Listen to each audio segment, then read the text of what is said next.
We're going to look in this video at the graphs of sec, cosec and cot, and you will need in your exam to be able to draw these perhaps. So you just need to be able to do it. So I would learn off how you do it.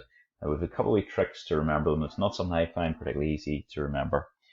The best way for learning these is to think about a couple of key points of your original trig functions. So cosec, for example, I've said over here, cosec is 1 over sine, and think about what your sine graph looks like. So I've drawn the sine graph here from minus 360 to positive 360, and there's a couple of key points on your graph. So first of all, where sine is equal to 0. So if sine is equal to 0, anywhere that sine is equal to 0, there will be an asymptote. And that's because 1 divided by 0 takes you either to positive infinity or negative infinity. So your graph can never actually get there.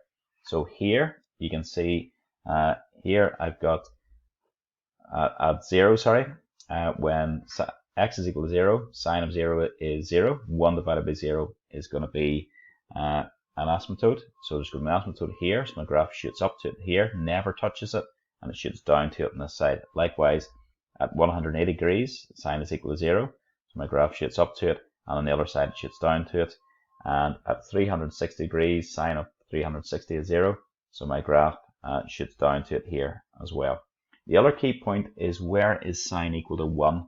So sine equals 1 at 90 degrees. So 1 divided by 1 is 1. So at 90 degrees, cosec is also equal to 1. At 270 degrees, sine of 270 is minus 1. 1 divided by minus 1 is minus 1. So it's here. And likewise back here at minus 90, sine of minus 90 is minus 1. 1 divided by minus 1 is minus 1. And at sine of minus 270 is 1. And 1 divided by 1 is 1. So if you think you've got, I'm just going to add these in here, you've got this point, this point, this point, and also then you've got the asymptotes, so they're here. You can then draw very badly, as I have done. You could draw on the rest of it. So find out where sine is equal to 1, and then also when sine is equal to 0 to get the asymptotes, and then you can draw this thing. I have to be quite honest, I've never learned how to draw the cosec graph. I just know I would always go through that process in my head when I'm doing it. So where are my asymptotes? So when is sine equal to 0, and then when is sine equal to 1, and then I can get to it from there. Okay, same idea for this one. We're looking at the graph of sec x. Now sec is 1 over cos. So just like in the previous example, we're going to think, well, when is cos equal to 0? As 1 divided by 0 is going to give me an asymptote. And also like we did in the previous example, you're going to think, when is cos equal to 1? So cos is equal to 0, first of all, at 90 degrees is the first time, and then every 180 degrees before or after that, it will also be equal to 0. So 270 degrees is going to be equal to 0. So you have an asymptote here at 90 and an asymptote at 270. And if you go back 180 from 90, you get the minus 90. So there's an asymptote at minus 90. Back another 180, you have an asymptote at minus 270. So there's 4 lines which are key for you to have on your graph. The next thing, and once you've got this in, you can really start thinking about how to draw your graph. You want to think, where is cos equal to 1? So cos equals 1 at 0 degrees. So at 0 degrees, cos is equal to 1. So if I know this point, and then I know where my asymptotes are, I can draw that part of the graph on. Okay, anywhere else, cos is equal to, then at 180, cos is equal to minus 1. So I know this point, 1 divided by minus 1 is minus 1. And then these are my asymptotes, so it has to go down this way. And likewise over here, cos of minus 180 is minus 1. 1 divided by minus 1 is minus 1. And then I have to go down to get close to my asymptotes. And then you can see the pattern of where it's going. So at minus 360, cos of minus 360 is positive 1. And then I've got to go up to go to the asymptote here. Oh, and I forgot one of them as well. At 360, cos of 360 is 1. So I go up to go to that asymptote as well. Right, bit messy the way I've done it, but you can see what's going on.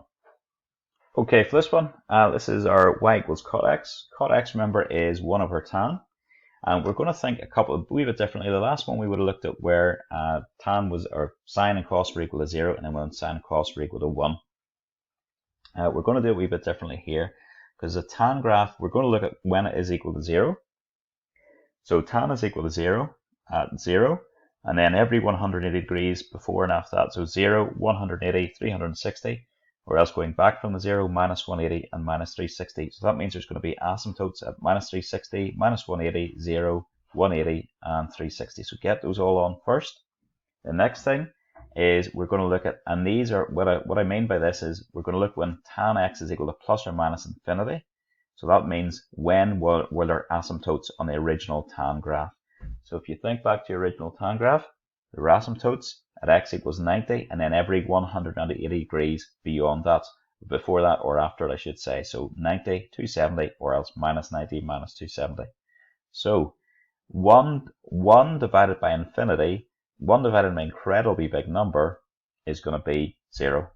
Okay, so basically 1 divided by infinity is going to be almost 0. So that's why you have it, the cot graph crossing at 0, at minus 90, at 270, plus 90, and plus 270. So that's why that's happening. So first thing you do, you'd mark on these 4 points. So the 90 degrees, the 270, the minus 90, the minus 270. So that's I'll just mark those on a wee bit clearer so that we can see them. You've got your 90, you have your 270, you have your minus 90, you have your minus 270, and then you know what way the graph goes. So it was going down this way. So there was an asymptote here, but if you think about here as well, it's hard to know, right, is my asymptote going down here or going up?